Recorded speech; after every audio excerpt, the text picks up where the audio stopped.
তো দেখছেন কতগুলো আমাদেরকে নাস্তা দিয়েছে। নাস্তাতে কি কি আছে, মালটা আপেল থেকে শুরু করে সবই আছে। চানাচুরটা খাওয়া শুরু করেছে কে যেন, সাফামণি না? তো কষ্টের বিষয় কি, সমস্ত নাস্তাগুলো ঠিক আছে, কিন্তু এই যে বিস্কিট আমার সেই মেজাজ গরম করে একটা নাস্তা, আমার তো সেই অপছন্দ হয় এটা। দেখে সরো। আর এই যে এই বিস্কিটটা মানে তো আমার প্রিয়, বুঝেছেন? অনেক সুন্দর নাস্তার পরিবেশটা। তো কি খাচ্ছিস?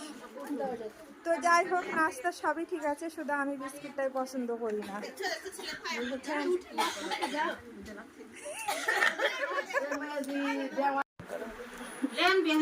সব খাওয়া দেখেন, খাওয়া একবার খাওয়ার কথা বলছে না না।